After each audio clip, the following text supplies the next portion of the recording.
Greetings, everyone. Can you all hear me? Please let me know. Peace and Shabbat Shalom. I really, really will that you can hear me. So just let me know in the chat. But today, I just want to jump right in to let you know. Today, our Sabbath, our fifth Sabbath inside, is really around adversity and how adversity actually builds resilience, right? So for those of you chiming in, joining in, and maybe this is your first fifth Sabbath, or maybe it is your fifth Sabbath. I don't know. We're always building on some type of topic or the other that will help to fortify you during your journey, right? And you can always lean on news sharings and the understandings for support. So before we jump in, I wanted to just share a quick snippet of a song that is really related before I jump in to share an opening story with you all that you probably maybe some of you have heard it before, but I'm sharing it for the larger audience. But before we even start, I just want to say that a few words of gratitude to the Most High Yah for bringing us all into a space of communion and communing today. So no matter where we are geographically, we're all communing in this one space here that we know we share as Anu. And I give thanks to Chief Yuya for creating that space for us and giving us a set of protocols and just solutions for life's interesting experiences, right? That we can all commune on and agree upon and share.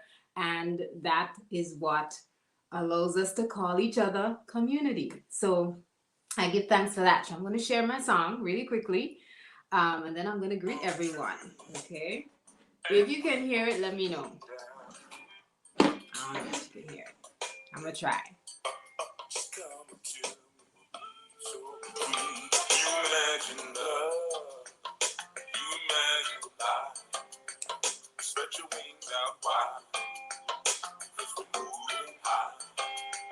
You imagine love, you imagine life, spread your wings out wide. All right, you can hear, good. No one loves you, baby, like I do. Special kind of feeling between me and you. Warm glows and amber days, moonlight and sunny days, dancing upon the waters, laughter along the garden.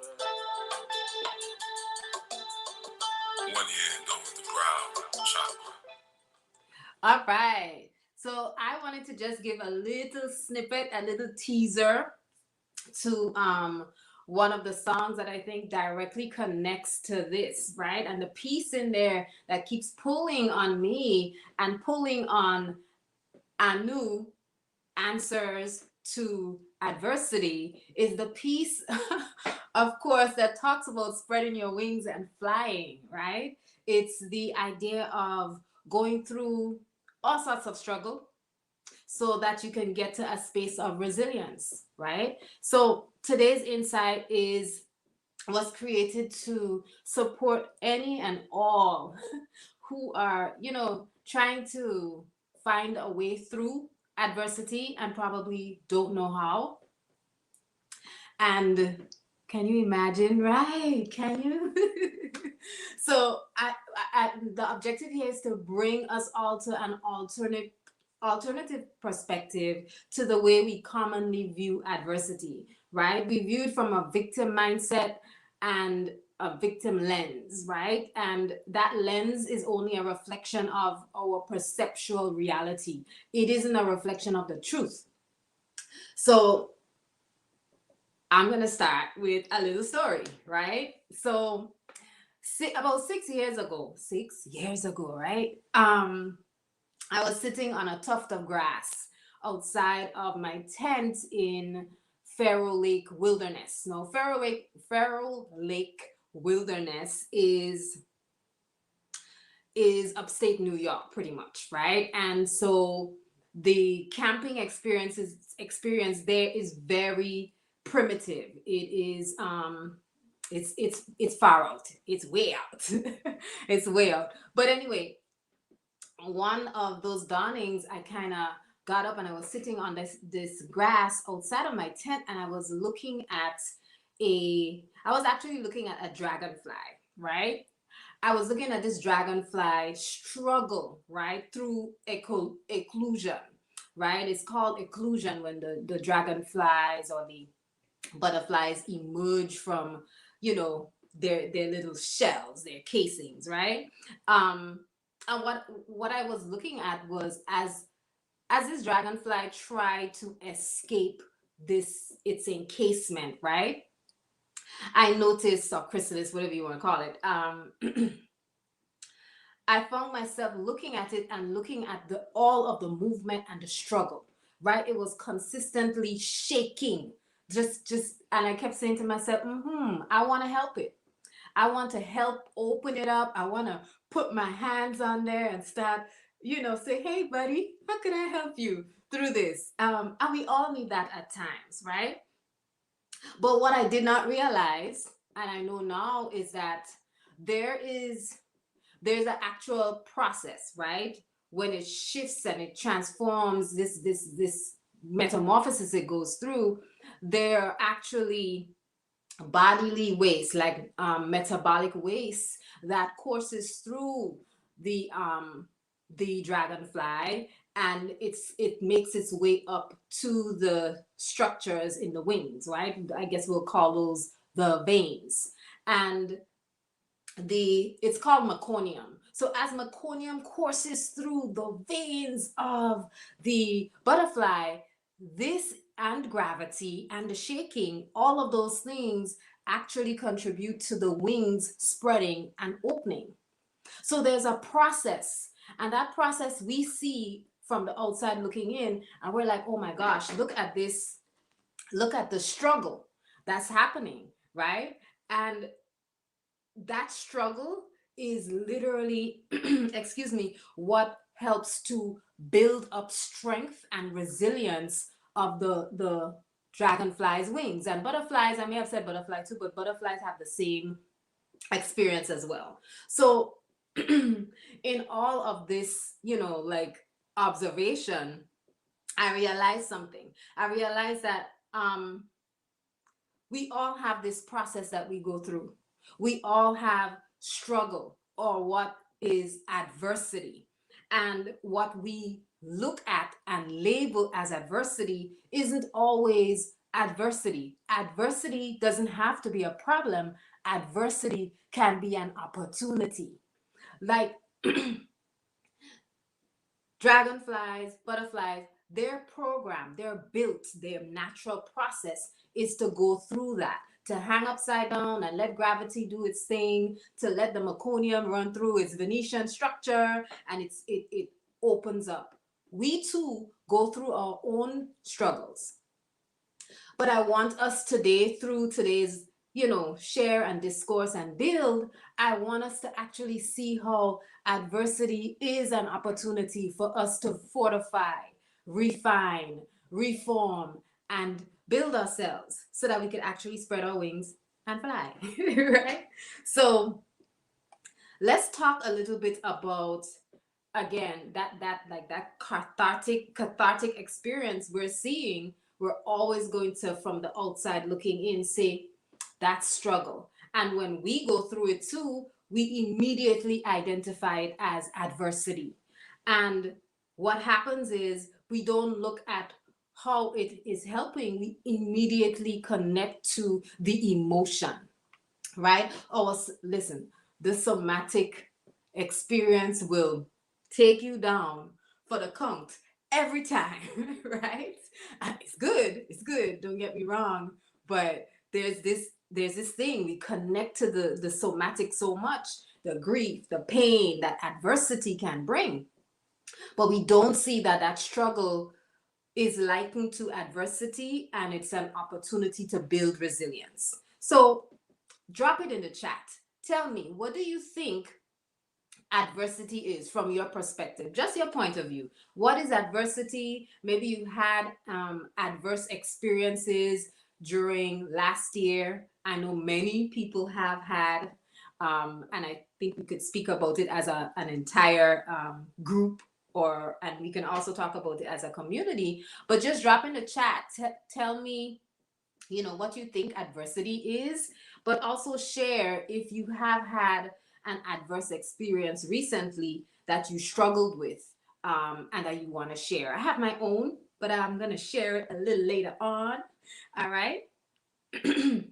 But as I wait for you all to jump in and share, I want to pause, because one thing I didn't do was greet everyone. So I want to pause because I want to get out the gate, right? So I want to greet everyone. Greetings, Chief Yuya, Peace, Sister Deidre Sully, Sister Aquia, Sham the Joy, MGC, Randy. Thank you so much for joining and being here. Brother Antonio, Sister Kashia. How could I? You were first on there. How could I not sit in there first? Christopher Magneto, and we have I see Sister Precious, Brother Low, Ipaco Bahamas, Sack Latimer. Thank you. I see Cassie as well, Cassie Derwin. Welcome, welcome, welcome. So as you all share in the chat, and I'm going to, kind of go back and forth so that way I am keeping track of your shares and any questions you may have. I know Brother Zach says, this makes me think of the saying, keeping offering a crutch and a person will remain crippled. The process and struggle must occur. It definitely, this is true. This is true, because you tend to lean on it constantly. And because you're leaning on it constantly, you don't get an opportunity to actually build and grow your own, your own muscle, right? Your own muscle. I think the same thing for those of you who work out and you want to share.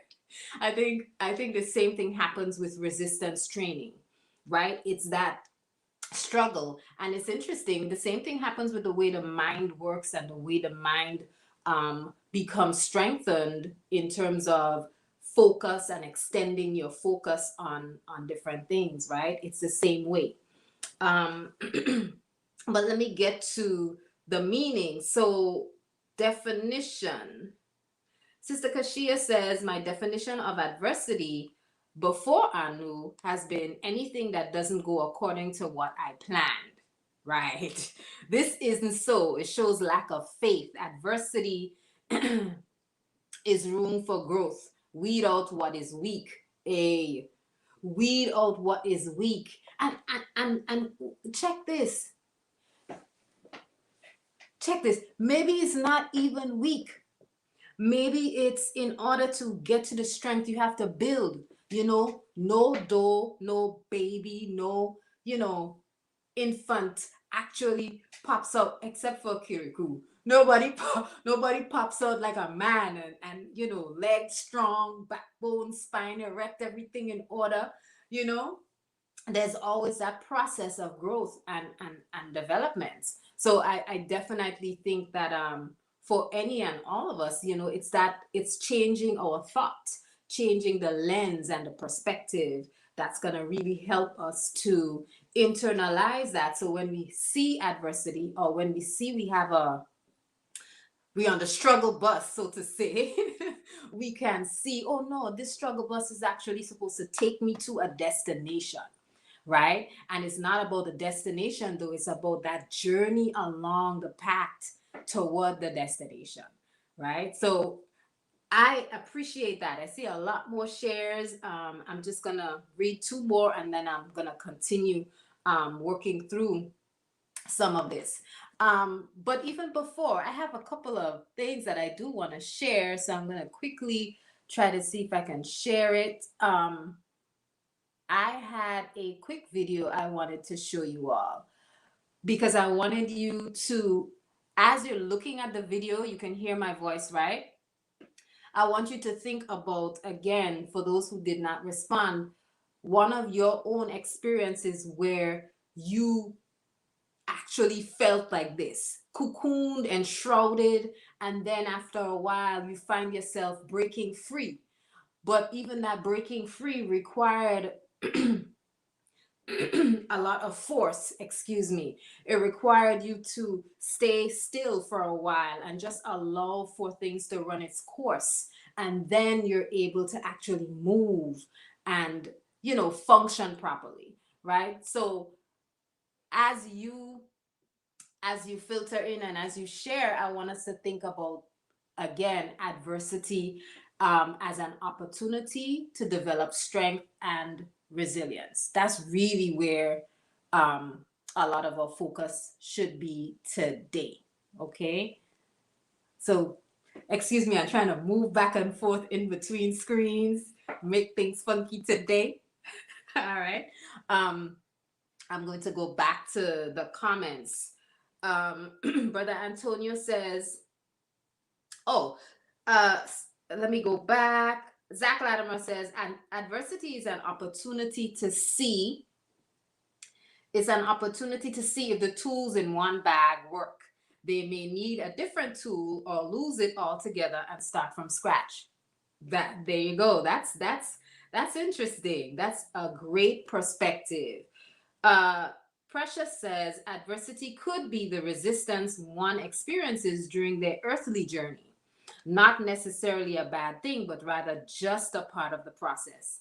You hit the nail on the head when you talk about earthly journey, because the truth is we are in a human encasement. So we're gonna have struggle. We're gonna have those experiences where we have to push against, right? Something, or push against to actually build up our resistance. So, but it does not necessarily represent the truth of who we are, doesn't necessarily represent that. So I'm going to keep going. I like what I'm seeing here. Arlene, rather, get away with myself. After Arlene says, adversity for me has helped me to grow through my struggles. Baba Heru says, adversity is an opportunity to develop positive character and becoming a divine being. It is that development of character is fueled by the divinity that we have. We are only partly having this experience as human beings, but there's a part of us, and I'm going to go back to the Anu way, because today is really about showing us how the Anu way consistently gives us those tools. All right, so we can dip into Anu way like if it's a tool bag, literally, and pull on out some of the important tools to kind of help us move through adversity. Chief says, adversity is change in course. It's not a problem or even challenge unless you are still forcing to do something the way you envision it. You are the potential resistance of adversity. It's you. It's all you. It's me. It's me. It's you.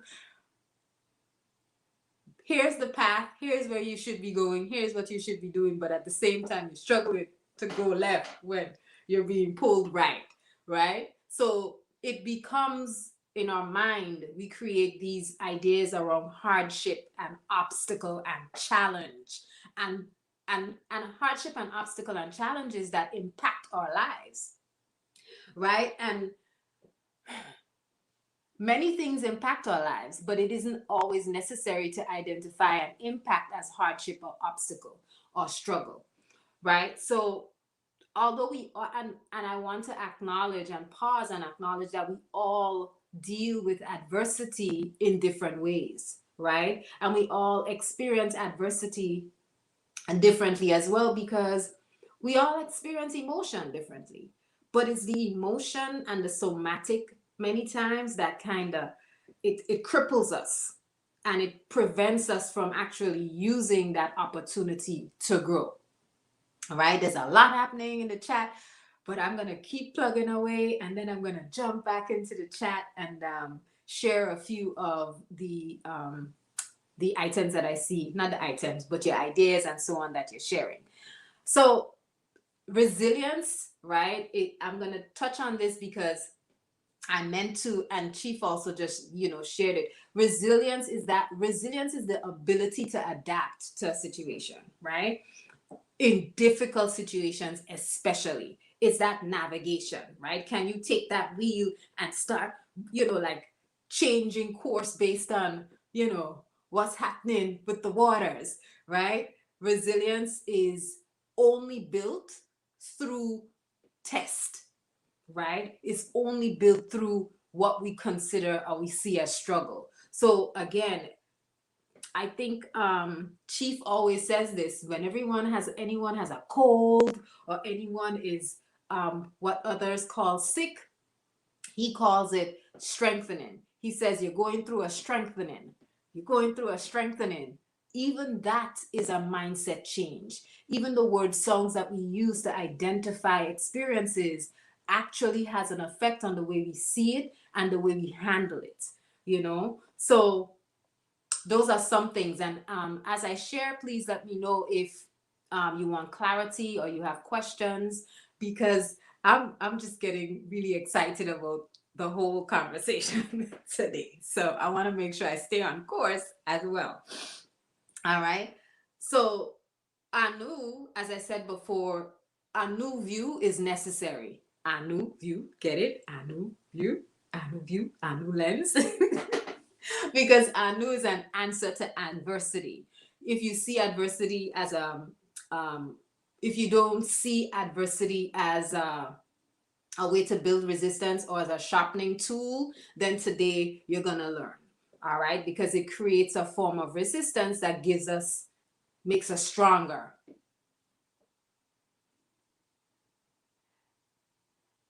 Oh my goodness. Okay, so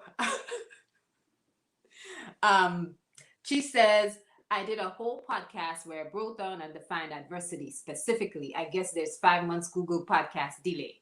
Oh my goodness. Well, I do apologize. I did not know that I was reviewing an old podcast. It's hard though, because Chief, you've covered everything, haven't you? You've covered every single thing. Everything. Everything. So, as we talk about adversity, I wanted to share that as we sojourn, the Anu Way actually shares a piece of knowledge that was really helpful for me, because and I think it's directly connected to Ima Precious's share, right? And I think that as we sojourn or we move in this earthly plane, we are being reformed and reshaped into what we originally visualize ourselves to be. And the Anu Way gives us that. The Anu Way tells us that this is what is actually happening in this physical form, right? In this form that we exist on this planet in. So the truth is, the physical body isn't our original form, right? And the extensive experiences that we have and we encounter on this planet affords us an opportunity to, I say, to gain wisdom and then be renewed by that wisdom. And if we're renewed by that wisdom, then our minds are renewed, and then we have a different perspective and we deal with adversity in a different way, right? We deal with it in a different way. Oops. I'm sorry. I didn't mean to do that. I didn't mean to do that. Okay, let me jump back to the chat. Cassie Duran says, I believe adversity is a necessity which helps me to gain clarity on my destiny. Sister Deidre says, adversity is what helps me reform. And Christopher Magneto shares that adversity is the opposing force in growth. It brings refinement to growth to ensure only the best parts of growth are able to move forward. Yes. So can you share a little bit more about it bringing refinement to growth? Because I think sometimes, we talk about struggle so much from a space of like a being outside or separated from it, and not as if it's a part of our experience, you know. So can you share a little bit more, or maybe an experience that you had where you used that frame of reference to support you through adversity, please? I'm gonna move on really quickly. So sometimes I wanted to share that sometimes we experience adversity in different ways, but the truth is there are many different forms of adversity, right? There is physical adversity, and sometimes that's connected to a, whether it's a physical disability, or maybe it's connected to an accident or an injury that you've had, and it puts you in a space where now you're going through a particular struggle. And this kind of ties back to brother Zach's statement about, you know, like someone who has to lean on a crutch all the time, and what that does is it actually weakens them. All right, but there's sometimes it's not just an injury. Sometimes that physical adversity can be a lifelong abnormality that you have to work through. And again, many times it is our perspective that takes us to a place where we can work through that experience. There's also mental adversity, right? And I'm not talking about mental adversity where we're the ones creating our own mental chains and cages, because that's a whole different story. I'm gonna take that and put it on the side, because that's a whole different kettle of fish, people would say. But that's a type of adversity as well too. And it's very important to be very to approach like mental adversity carefully, because it could be directly connected to depression, and you know, like other things that you may not be able to, sometimes you may not be able to put a handle on it, or actually figure out like, where is this coming from, why is that happening. um and maybe sometimes it's not always the why it's happening, you know, but maybe it's what is happening. Maybe it's not always the why. And when we jump into Job's story just a little bit, we're touching on it, we're not digging into it. We'll see that there's more to, sometimes there's more happening beyond our human lens and our senses, right? There's also emotional adversity, and emotional adversity is, it could be scary, it could be, you know, there are many things that happen when we go through emotional adversity. But we can be pinned down by those emotions constantly. And if you're pinned down by the emotions constantly, you will never see your way through emotional adversity, right? I mean, and I'll say, for an example, you know, there have been times that I have struggled with things, and you know, you just sit there and you wallow, and you wallow in this space where it's like, oh my gosh, I'm so angry, I feel so down, or I didn't do this right, or, and when we start to sit in the emotions, it means that we're engaging our lower self, and we're not holding on to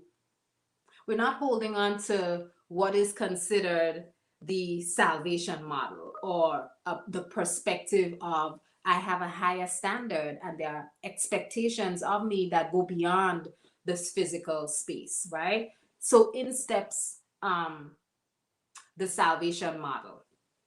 Here's where I wanted to, actually before that, I wanted to touch on Peter, 2 Peter 1, 5 to 7, because what that helps us to do or see is that there's this connecting that constantly happens when we're going through adversity, and we're building ourselves. We have to keep connecting and attaching perseverance and godliness and following law. All of those things are connected to how we move through adversity, interestingly. And it's not just about the mindset, but it's about how we're moving, what we're doing, how we're living the law.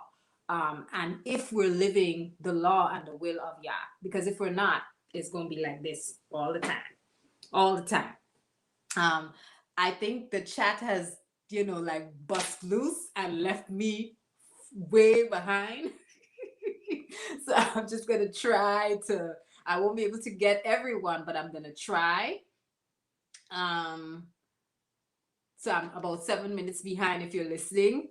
That doesn't make you cultureless, brothers. That, oh, okay, that's something else happening that I missed. Sister Kashia says there's a podcast called Stumbling Blocks from Chief Yuya. Yes, yes, yes, yes. Isaiah says if we can laugh and experience great joy in life, adversity is a balancing force that teaches us to operate with resistance, whether it be grief, recovery, moving past guilt, etc. Top tier speaker says it seems that many don't know what the adversity is calling for. What the adversity is calling for. Brother Zach says, I know the show that development via struggle. I think it has an elephant in the room. Oh my goodness. Okay, so it has been shared. Thank you very much. That podcast was shared. Beautiful. Top tier speaker says being resistant to adversity is how we get stuck in cycles. There's a segment on the undeveloped person. Yes.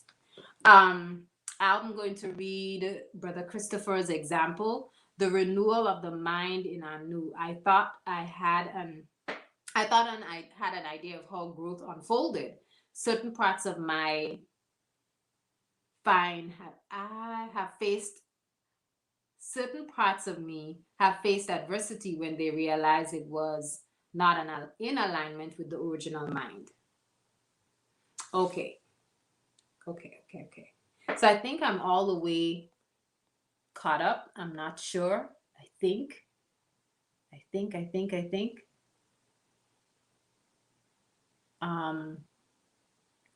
I'm all the way caught up. All right, there we go. My mind.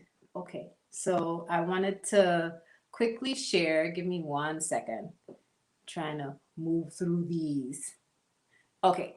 So I wanted to quickly share and move to another point. Like as I was talking about the different types of adversity, right? Physical, mental, emotional. There's financial. There's social. There's relationship. Adversity. All of these things exist. I'm sure the list is longer. But as I was thinking about all of the different things that come up when it comes to adversity or the different sources of adversity, I thought of 2 Peter 1:5-7, because 2 Peter says, make every effort to add to your faith goodness, and to goodness knowledge, and to your knowledge self-control, and to your self-control perseverance, and to your perseverance godliness, and to your godliness mutual affection, and to mutual affection love. All right. So there's this building that's actually happening in the face of adversity, and there's a constant holding on to faith, right? And not just moving off of what you think you want to, where you want to be. It reminds me of or even the history, right, that you've experienced, or what you're accustomed living, or the life you've accustomed living, or the things you're accustomed doing. It reminds me of a piece that Chief actually lectured on called the fallacy of the self, right? And the fallacy of the self, we're thinking we're our history. So every experience that we have, we keep going back to those old feelings. We keep going back to the historical us, as opposed to seeing a way to a new path, or seeing a way to, improve on who we are, improve on our mindset, and strengthen those muscles. And what Peter is actually saying to me, and let me know what comes to you as you read through 2 Peter 1:5-7.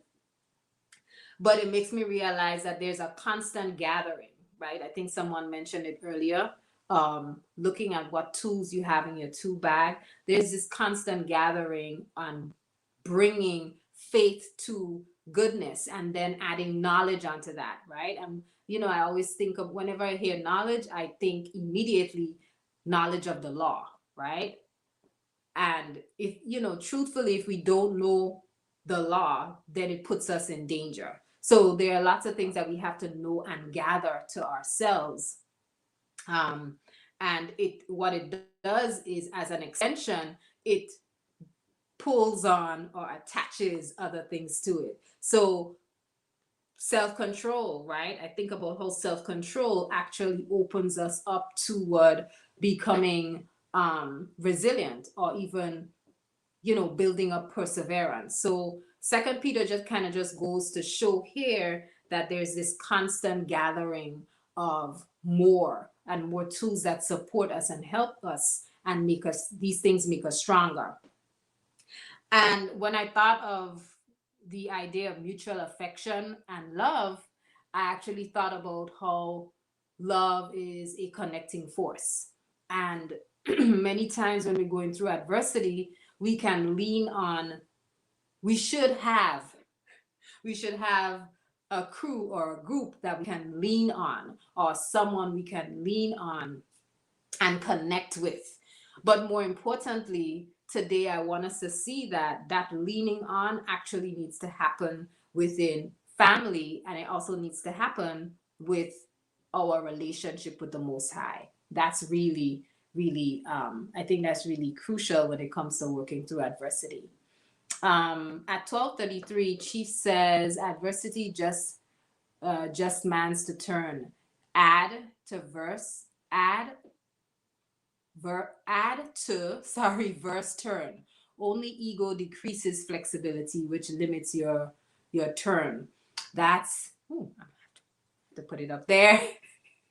um, Ego decreases flexibility, which limits your turn, your turn radius, and like that speaks toward the end. I talk a little bit about some of the things that we can do, and that turn radius instantly makes me think of like mid-course corrections, right? Making corrections immediately, as opposed to constantly trying to see if this thing gonna work the way I'm supposed to make it work. Right, that's that resilience. Zach says, the song you shared, can you imagine? Can one go around that mountain, or do they crystallize themselves and say it has to be this way? Yeah, it becomes a crystallizing. It becomes a crystallizing. And if you go around the mountain, um, you don't build up the leg muscle. You don't build up the leg strength, right? Nor do you build up the lung. We could talk about lung capacity and how that's expanded as well too. All of these things are different experiences that lends to making us stronger, right? So going around the mountain doesn't help anybody. It weakens you, if anything. Brother Antonio says, reading that verse, I noticed he didn't say you get all these things at once. Rather, this verse speaks to a systematic process. Thank you. It does speak to, it is a process. And, it just, there's so many different examples that we can talk about, or, I'm sure bring up when it comes to building up ourselves, in order to build resilience, and get through or move through adversity, right? Yes, thank you very much. Zach says, like the never-ending story, getting older and losing that imagination will kill one off immediately. Yep. Yep, it's because you're stuck in that fallacy of the self. You're stuck in that history of who you are and who you've been all this time, and there's no room to grow. There's no room to actually grow into and expand into that superior specification, right? So this is where I wanted to pull on how Anu constantly provides opportunity, answers, and solutions when we're going through adversity. I'm going to share a quick piece from the Anu way. The Anu hold themselves to a superior specification irrespective of what exists around them. So no matter what is happening in our journey, it doesn't mean we're not resilient, which again goes back to being able to adapt to difficult situations. It doesn't mean that we are not able to turn, as Chief says, and turn on a wider radius, right? It means that, like, no matter what's happening, we're always going to be moving toward a higher standard, a higher way of living, and many times that requires us to change or to shift our perspective.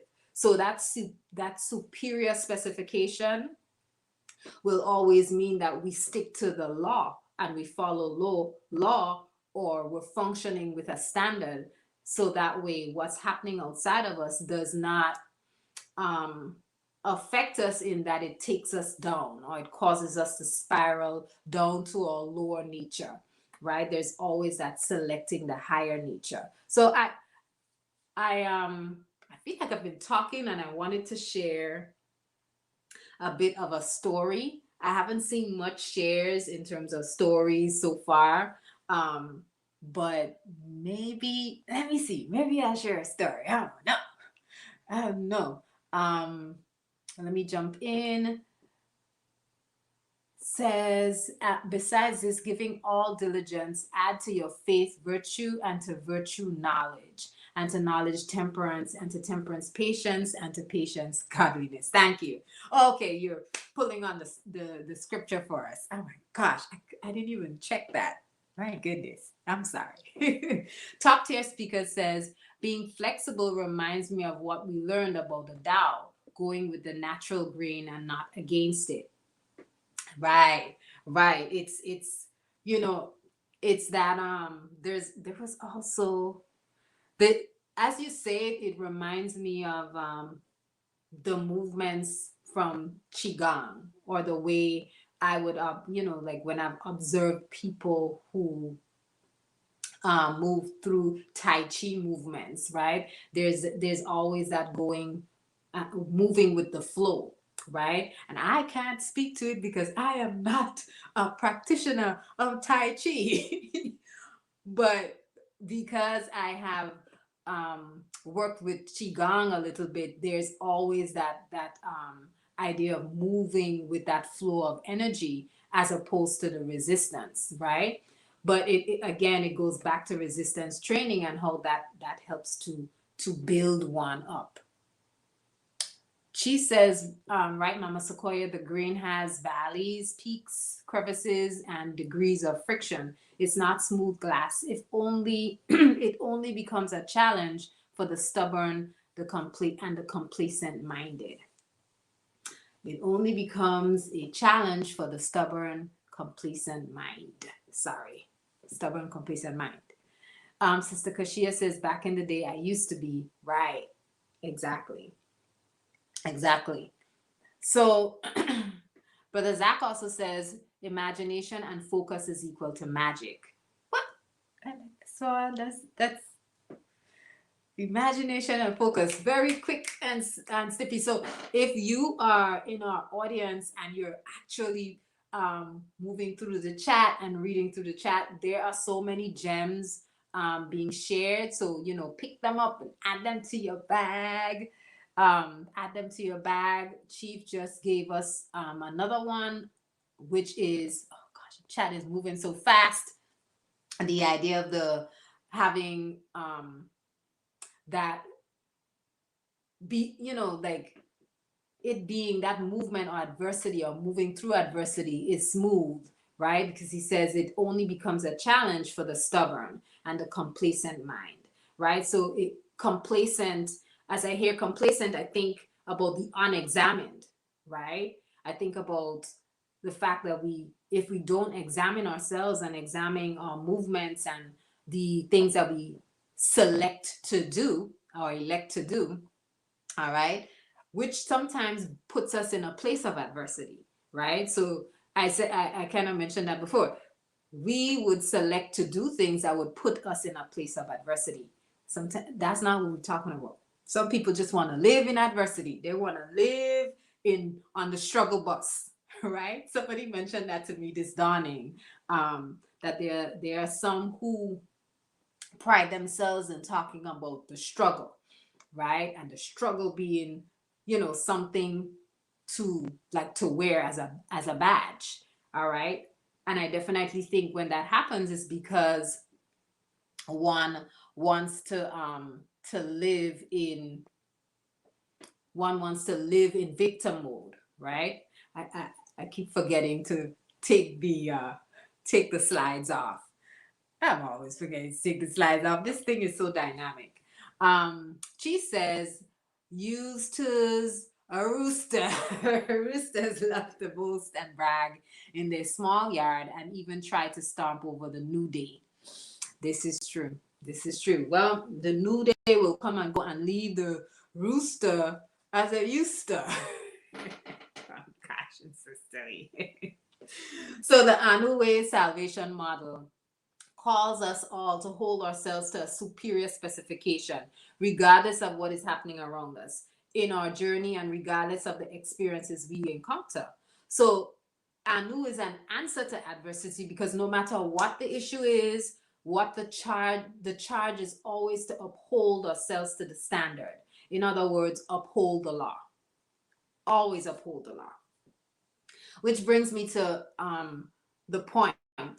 I wanted to share a video because this is just like a little clip because it kind of goes back to how we get inundated with an experience and we allow the experience to take us over to the point where we lose ourselves and we keep repeating the same old patterns and we lose ourselves to the point where we become a boat that's waterlogged and sinking because we allow ourselves to give in to the deluge around us, right?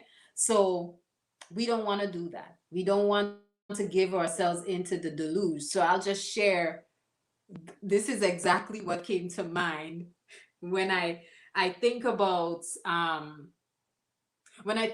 this piece in the Anu Way that says that when there's a deluge all around us, the saving grace is that we do not allow the torrent inside, do not become a boat lost at sea, shipwreck, almost slammed against the rocks, filled with water falling apart. Don't become that.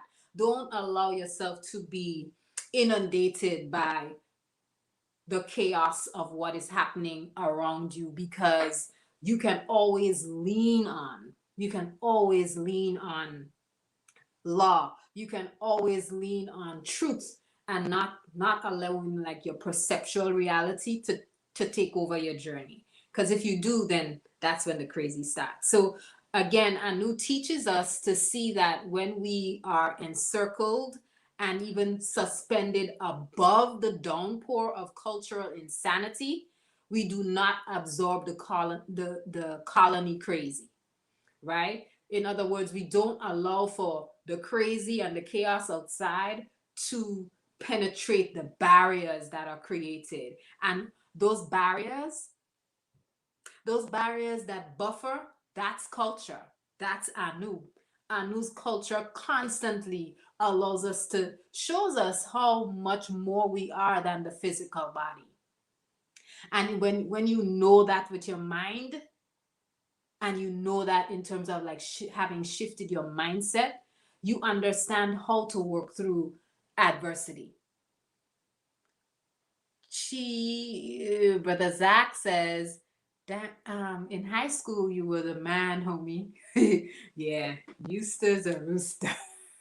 A rooster's a Eustace a rooster. Okay, it's funny.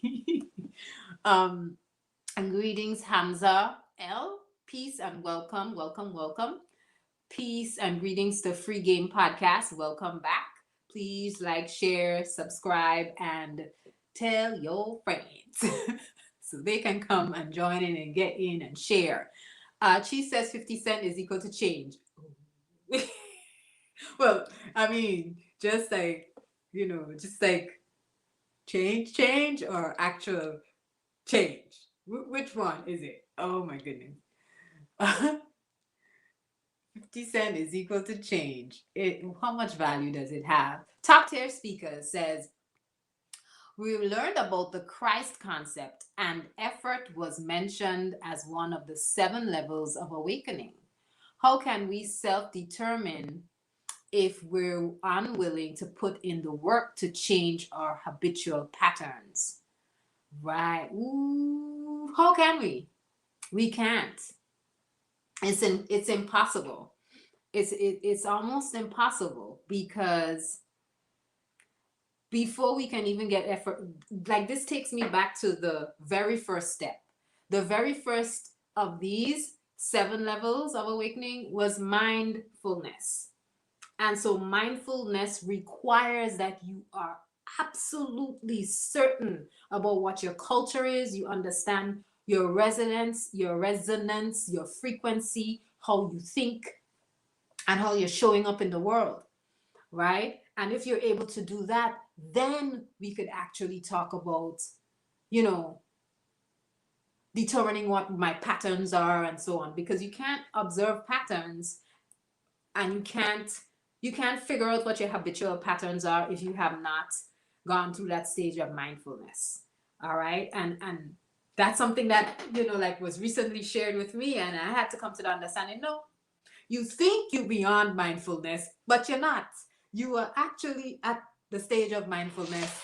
You says a rooster. This is where you are now. This is where you are now. I really appreciate your shares on our Sabbath discussion today. We're not done. We're gonna keep moving in grace. But I just wanted to pause and say thank you. Brother Lou is laughing. Brother Lou is always laughing. um, Chief Yuya says, say it again for the people in the back, top tier speakers. Oh, in her caca. Oh my goodness. Oh my goodness. This is a great question. And for those of us who are here in the space jotting down these gems, this is another gem, right? There are just like tons of them in here that help us to understand how we can move through adversity. See, as I said, like Anu answers, here are the answers to adversity right here in the chat and also on the podcast, because Chief gave a podcast on that before. It's right up here in the chat. Scroll back. I'm going to put the link in the description at the end of the video. All right. Okay. Question for the chat: is adversity something that happens to you, or do you actively choose adversity for your own benefit, not as a victim strategy, but as a tool for strengthening?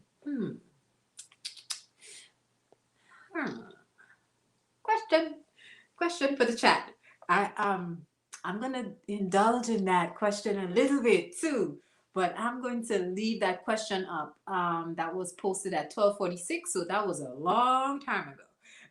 Sister Kashia says the struggle is real. Yeah, it is. Lies to remain stagnant. The struggle is real when there is resistance to needed change.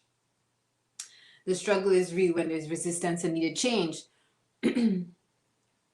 Again, like that struggle is that ego. Like that struggle is that ego wanting to remain who you are. Is that fallacy?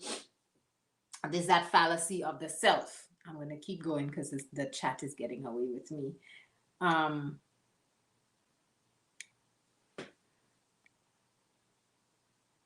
Sham the Joy says, oh, there's all this laughing going on. Free Game Podcast, Shalom, peace are acceptable forms of greetings in this. Oh, okay. She says hello is also tolerated. We are grateful that you're here, Brother Malachi. Okay. Oh my goodness.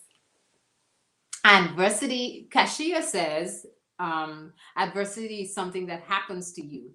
How you choose to process it and move through it is your choice.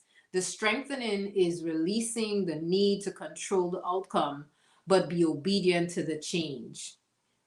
Obedient to the change. I actually think some people actually select adversity. I think some people choose adversity. But I like how you say it, specifically for their benefit, not as a victim, but as a strategy. But I do think people select it because, I just want to remain in victim mode. But I think even when we talk about exercise and what's called like resistance training and things of that nature, we're actually selecting struggle. We're selecting to, I mean, I'll go back to even the butterfly. It's a process, is a natural process. But I think we're also given that opportunity to select that as a natural process because there's a lesson in it, right? And that lesson is, it allows for us to, it's a sharpening tool, it's a strengthening tool, but I definitely think that we do. I think we do. Many of us in many different ways. Top tier speaker says, I've been caught up on that struggle bus, Sister Maksha. I've learned that victim mentality is not only a mindset, but a lifestyle. I still have the mindful, have to be mindful of how I'm showing up. Right. We all have to be. We all have to be. That's why I like the picture of the boat.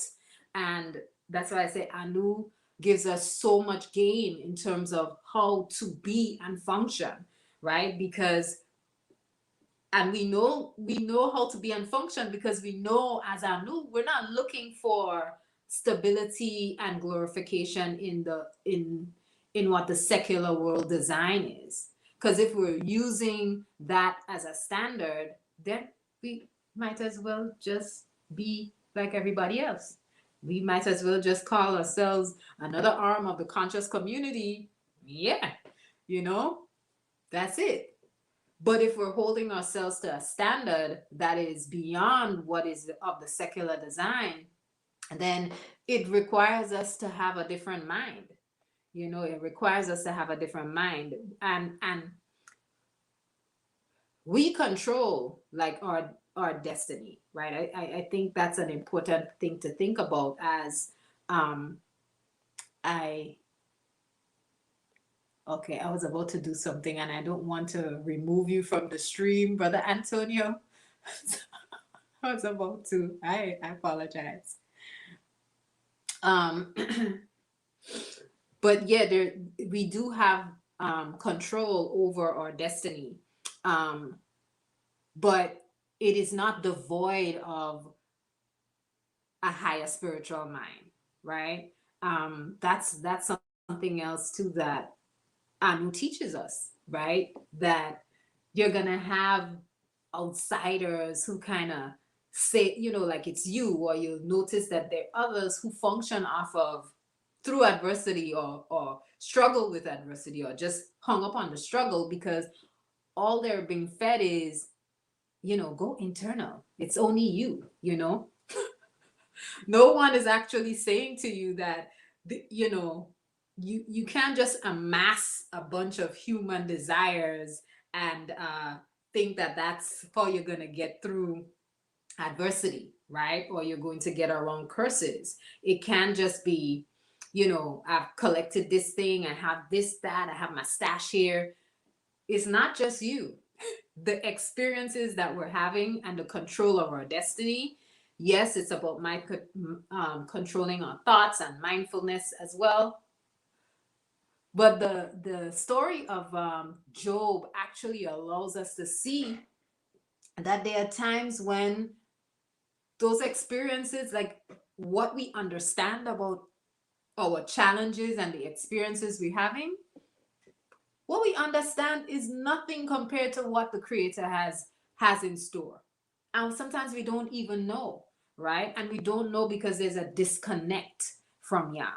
And what the Anu actually teaches that is that if we're connected, right, we're able to then move beyond our human trappings. The human trappings is what keep us there. Like we strive to go beyond the earthly glory, right? And so again, I'm just gonna go back to the fact that a lot of what I'm pulling from the Anu way because it actually feeds us and shows us how to move through by changing the way we think, by changing the way we consider things. Um, so thank you for sharing that, top tier speakers. I think your point just took me around the world and back. Um, she says, you missed my point, Malachi. I'm saying you can say Al, the hellos, all the hellos you want. We are glad you are here. We are also appreciative for even greeting the room. Many skip that part, so don't sweat it. Right. Greetings, Iris McCabe. Peace to you as well. Welcome. It's the first time I'm seeing your name. Thank you for joining us. Zach says, like you just said, knowing your culture is key. If everyone was in a room and only one person knew where the exit was, they would be dependent on that one person. It's important to know your culture or the exit. Yep, it is important. It is definitely important. I didn't see many other responses to Brother Antonio's question, which was a good question. I think I'm actually going to see if I can take it and put it into the chat. But I wanted to share a. Sorry, I don't want this to play music. If it plays music, let me know, you all, because I don't want music to play. I don't want music to play at all. We are taught to control our destinies without the presence of a higher spiritual mind. So I just touched on that. I just wanted to share it so that way, like it's visual. Because again, I'm not, as I said, I'm not pulling um from all over the place or from nowhere. I'm actually pulling from our new culture, right? So this is how our new culture is like reforming the way we think and reforming our minds.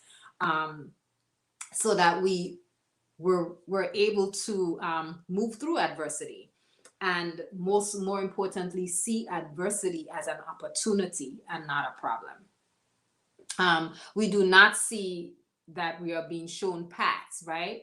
Sometimes we get so down in challenges, we don't see that we're being shown like different pathways, different ways to expand, and different ways to reform and refine ourselves. All right.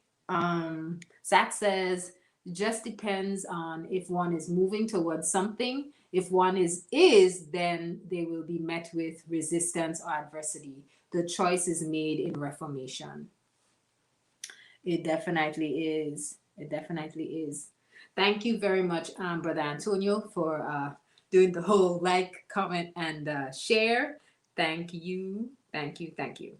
So the last quote that I just showed actually makes me think about, and I think I shared on this a little bit before, that like we're tricked out of being reliant on the creator, right? We're tricked out of knowing and understanding that we have to develop a relationship with the creator, and because we don't know why we are being faced with adversity, many times we don't realize that the root cause of it is because of the fact that we're operating from wrong thoughts processes, right? So I wanted us to just take a quick peek at Job.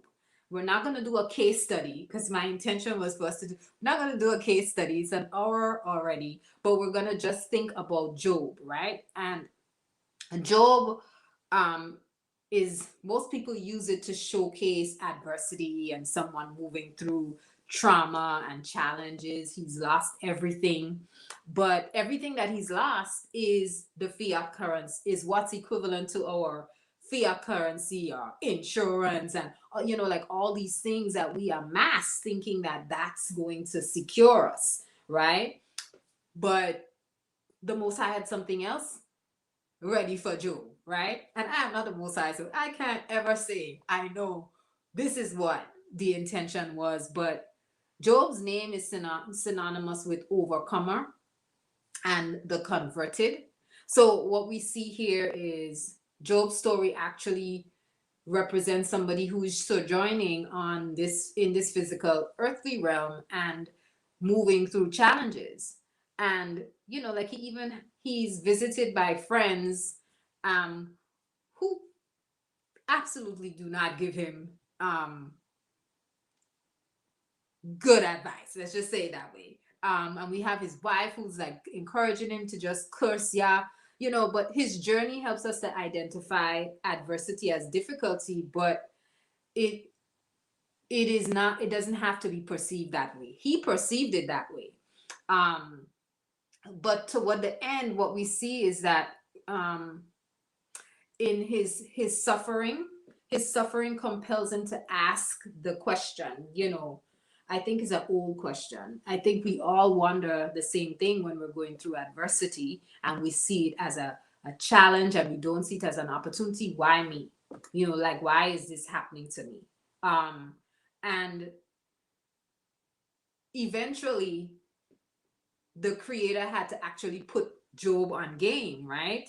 And Job didn't reject the creator at all this time. He didn't reject the creator, but he did challenge him and he accused him of, like taking away all these things. And the Most High had to say, you don't even, like, you don't even know the breadth and scope of what I've created. I'll read exactly a phrase that I think sticks out and is very important. This is Job 42, 5-6. I have, this is Job's response to Yah. He says, I have heard of you, but by the hearing of the ear, but now my eye sees you. Therefore I retract and I repent in dust and ashes. So yeah, he knew of the creator. He seemingly followed the law, right? And there's a whole discussion on how old Job, the book of Job is and so on. But he seemingly is doing the right thing and living a righteous life. But his relationship with the Most High is not there. His relationship is not solid. And because of that, he begins to question and he begins to challenge.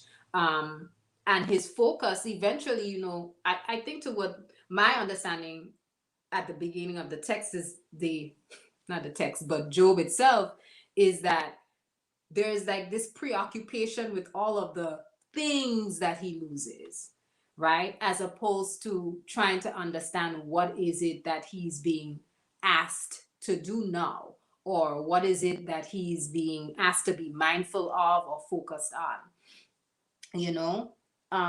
let me pause for a second. Sister Kashia says, okay, this is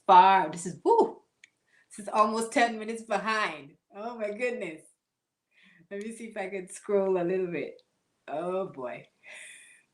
I'm letting the chat get away with me. So I apologize, you all, if I'm missing a lot. Sorry. Okay. I'll jump on to Sister Kashia says, people choose adversity when they are given an instruction and then respond with, that's something to think about. I will meditate on that. This is true. This is true because they're not going to do anything with it. They're not going to do anything. Zaya says, Antonio, we can also freely choose adversity, such as working out, martial arts, etc. True, but how many of us actually choose the challenge of learning a new skill or starting something new, or whether it's starting a new podcast, starting a new project, or a new initiative, let's say, because it will strengthen us, right? We're going to learn something. We're not necessarily pulling on the history or the fallacy of the old self where we have all these old skills and we have those talents. How many times do we actually select to do something that will help to now build new skills in us? It means that we have to learn something new in order to produce something. How many times do we do that? Right? Arlene says, adversity has shown me how much more I need to learn and grow. And it's a good thing no matter how uncomfortable it is. Top tier speaker says those who are comfortable with being uncomfortable seems to be people who choose adversity as a tool. I'm still learning this. Hmm. I mean, it's something we have to do. Like we can't just talk about it. And it you have to do. It has to be something that you do and you learn from the doing. All right, that's where the actual wisdom comes in. That's the wisdom. Brother Antonio Smith, Deidre says, there have been times when I choose the more difficult road because in my mind I was like, if I can do or finish or get through a certain thing, it will be cake if it returns. Or it will be cake if it returns. I don't know what that part means, but I think you mean to say um it will have its returns. Deidre also says, oh, I won't have to deal with it again. Brother Christopher says, on a macro level, adversity is designed to expand the mind by expressing itself in life in a way that just happens. On an individual level, we can choose the forms that have adversity we can indulge in. True, I actually think, though, to a certain degree, what we're saying is happening to us is actually based off of choices that we made. We choose. We choose. And based on how we choose, we get led down different pathways, you know? So, I think it kind of goes back to there's always these choices that we're making. Even if we say we didn't know, we knew. We knew. Um, I'm gonna keep plugging away and moving on. I'm not gonna jump too deep into Job because I want to make sure that we keep our time limited. I don't want us to, just be here and go too far beyond. But if you all are loving the build and you keep building, I'm gonna keep building too. Hamza L says adversity helps build character and can really show what one is made of. Right. It goes back to just not holding on to that history and embracing this little piece of whatever. This is me here, and I'm just gonna stay here, right? Um, when we embrace that adversity, we actually allow ourselves to expand and to grow, and we see more of ourselves, and we kind of move closer and closer to that original existence that we have, that original form, not the human form, which is limited, but that expansive form. Lola Scholar says, I would say adversity is something that can happen and something you choose, but all is a strengthening and tempering and gives you knowledge of said adversity. Right. Thank you for bringing that up. That knowledge of that said adversity I think, is crucial, right? That knowledge of the adversity, and then you're able to speak on it. Then you're able to help someone else through their experience, and their experience may be similar to yours. So that knowledge of it is is crucial, and it's also helpful and supportive to others. Utu L says, I've struggled with adapting to unforeseen happenings over the past year. I indeed felt like that boat you showed. I didn't use all the tools in my tool belt. I don't like asking for help. You know, I understand asking for help. Sometimes it goes back to like that mindfulness. Like, are we aware of our self shape? Are we aware of, what is it that we need, and what is it that we need in order to grow and to move, and your point, I'm speaking on it not because I am actually identifying too that, yeah, there's a point where we get stuck, or we become overcome by the deluge outside of ourselves, right? And we just become, the tide kind of takes us wherever it wills, but we don't actually realize that we're moving aimlessly, right? We think we're doing something, right? I've had experiences like that. I think I'm doing something, I ain't doing nothing, right? So it's always, I think, when we talk about not using the tools and not asking for help and so on, sometimes the tools are there. And all we have to do is reach out and maybe open the Anu way, or reach out and, you know, find a piece of scripture such as 2 Peter 1 that will help us move through, or give us some of the change in mindset that we need to kind of shift gears a little bit. And, we learn from each other, we learn from each other. And something I am learning over and over, and every year I'm learning a new layer of what that is. I remember, saying, one time when I first heard Chief say, men learn from other men who are along the path, right?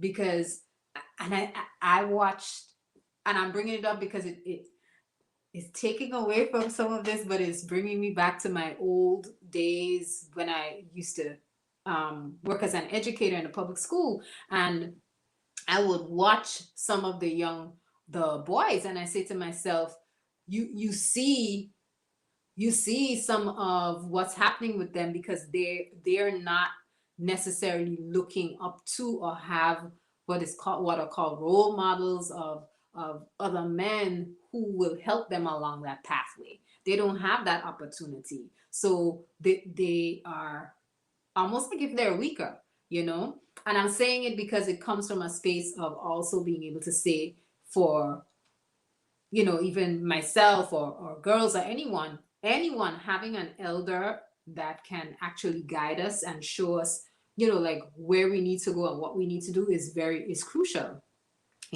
So part of the tool is also being a part of a community where they are legitimate elders who can guide us and say, no, don't do this, do that thing. And if the tools are given to us, then we have to use them. We have to use them. Okay, I am I am behind. Oh, look at this. I am so behind. The chat is moving much faster. So the 20-second thing is really bad, y'all. And I am losing it. I'm losing it. Thank you, Sister Kashia, for posting that Job piece. But Antonia says, I have had the same thoughts regarding adversity, Ahot Jidra. Keeping in mind Chief Yuya's breakdown in the chat to turn, one can turn towards or away from righteousness. Yep. Yes, you can. You can turn toward or away from righteousness. It's a choice. It's a choice. No music, you're good. Okay, good. Because I thought my finger pressed the music button back then.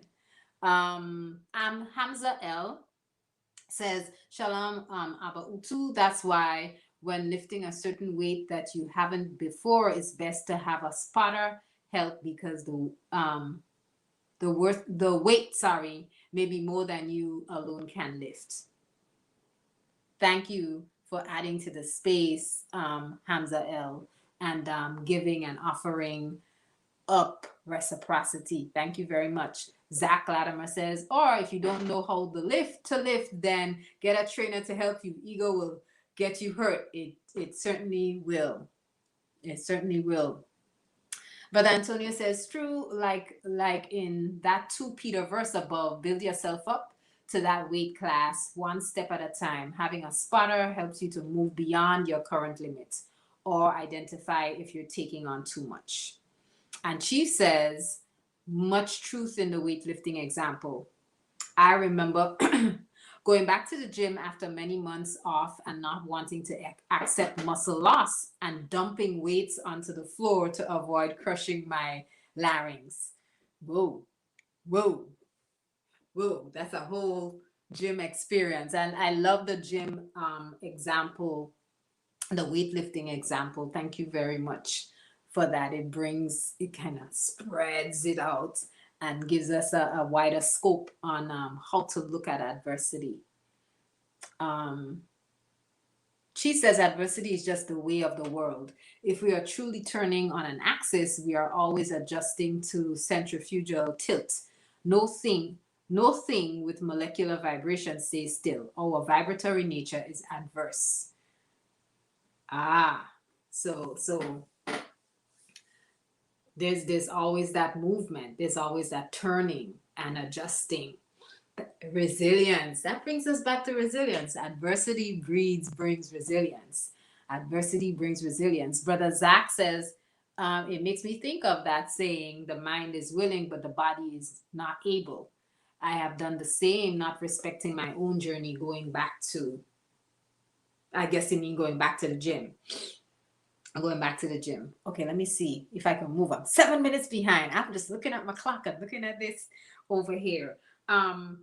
I am going to get ready to close a little bit, but I want to make sure that I am engaging with all of the comments in the space. This was a great build. Thank you all for joining us in the space.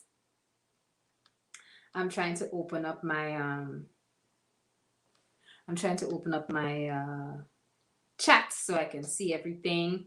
So she says, adversity is just the way. Oh, I read that. Sorry.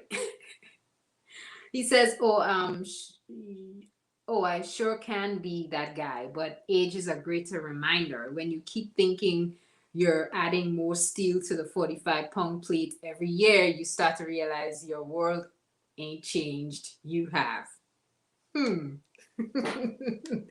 Okay. This is true, right? So it goes back to adapting and being mindful of where we are. Being mindful of where we are and what we can handle, right? Zach says, my dad would always tell me I'm lifting for support, not the sport. I didn't know what he meant. What he was talking about then. I know now. Thank you. Cassie Duran says, I really enjoyed this teaching. Thank you. And Chief, you are heading over to your podcast. Peace all. Peace to you, Cassie Duran. Thank you very much for engaging with us in this space. Thank you for, and come on back now. Here. All right. Free Game says, I have about 40 pounds to drop. I haven't been under adversity getting back motivated. Okay. I think I read that wrong. I am so sorry. Okay, so we're gonna close off. If there are no additional questions or shares, we're gonna close with just a few things that we can apply to get through adversity. And I'll just read them off very quickly and then we'll close. But remember, there has been so many gems shared with us, understanding that adversity is just a natural experience in life, and that when it comes to adversity, we have to learn how to turn, right? We have to just shift and change and move with the vibratory patterns of the experience that we're having, and being aware too of like what we can handle, right, with those experiences, being aware of when to reach out and ask for support, and understanding too that it's a process. There's this progression that occurs over time, and over time we're able to gather more and more strength and more resilience. So there are a couple things. So when moving through or getting through adversity, hold yourself to a superior standard, right? So don't moan, groan, or wallow in despair. Ya is truly your strength. Ya is your strength. And if you are a single woman, this is the point I'm just going to say, as a sister to another sister, you have to be mated, because that guidance comes from the Most High to the man. So you have to be mated, so that way you are properly aligned with what is happening and you know how to move and you're receiving clear instruction. That's what I'm going to say. So hold yourself to a superior model and a superior standard. Take ownership, right? Recognize when some of the struggles are our own fault, is your own fault, but also recognize when a shift and a change is expected of you and you have to move. You have to turn, as Chief says. You have to adapt. So that's what that resilience is. That resilience is adapting to those difficult experiences or the changes that are happening in your journey. And in order for you to do that, you have to take ownership, right? That there has to be an effort that you put in. And that requires us to remove ego. So removing ego is another point that I wanted to quickly just share. Removing ego will help us to move through adversity, because now you're at the point where you're mindful of what you can and what you can't do, right? Yet that's very very crucial. Identifying too that situations and circumstances tend to be our fault, and if we're able to do that, then we're able to take away the victim label, right? And if we take away the victim label, then it allows us to take control of the situation. And remember, I'm not talking about the control that the secular world says to you. It whispers, it says, like, it's just you, it's all you, it's only you, you control everything. No, because we sit under the teaching and the law of the Most High. So it's important to understand that I'm not just creating all these experiences. Yes, there are things that we affect change in our lives, but we're not doing it independent of the Most High. That doesn't happen. And I know the world tells us differently, because yeah, you could do it. It's all on you. It's all about you. It's not all about you. It's not all about you. Sometimes you can't accomplish things without a community. That's why Anu is an answer to your adversity. Truly. The last piece is mid-course corrections. Mid-course corrections are immediately taking action, corrective action, ASAP. If you know there has to be a turn, don't sit and say, yeah, well, I'm going to think about it. Let me meditate on that. No, sir. If you sit and meditate, you don't lose the opportunity already. You've lost out at the opportunity. Your ego is preventing you from actually, seizing that moment to grow and to shift and to change. So those are the 5 pieces that I wanted us to walk away from this conversation and this build. Hope, keeping in mind also, head to the description in after the show ends, and I'll make sure to include the link to Chief's podcast on struggle. That way you have way more scope, and you're able to apply it to your journey, apply it to your life as well. Let me jump into the chat real quick. But Antonio says, do some stretching. Oh, he's giving advice. I'll read it. Do some stretching and max out exercises. Free game podcast. Do your maximum reps in specific exercises, push-ups, pull-ups, core exercises, and use those numbers as your baseline. Then keep building. Okay. She says, true, it is not good for the earth to be alone. So he's speaking about women being alone. Even deities are not alone, and the earth should reflect the heavens. Yes, this is true. It's this is why Anu is an answer. I keep saying this is why Anu is an answer. There's always that focus of family. There's always that focus of women being covered. And so no matter how what the world tells us, a man receives light, instruction, and configuration from the Almighty. And because he receives that guidance, that configuration, any adversity comes your way, whether it's your way or the way of the family, in the way of there's already a direct lineage as to how to move. There's already a connection to Yah that will be able to guide you through the adversity. right? Apart from the culture already being in place, that guidance and governance is coming from the Almighty. You cannot go wrong. Align with a righteous man, and and be receptive, because you could align all you want, but if you're not receptive, proper smoke a pipe. Um, so thank you, Chief, for letting us know that even deities are not alone, and the earth should reflect the heavens, and the Elohim are what we're striving to reflect here. Give thanks for the build, everyone. I have come to the end of the comments, and I've also come to the end of the points that I wanted to share with you all. Thank you for flowing and following with us. Thank you to those who are new, like the new names and faces that I've seen who show up. We will let you make this a consistent opportunity, and like and share the video with everyone else. As I close out, I want us to remember that we must move past the sensory, this is where the errant spirits or the disruptor seeks to access our minds, right? And so the body and the somatic experience is the gateway for demons and other energies to ride us for free, to take over our temple for free.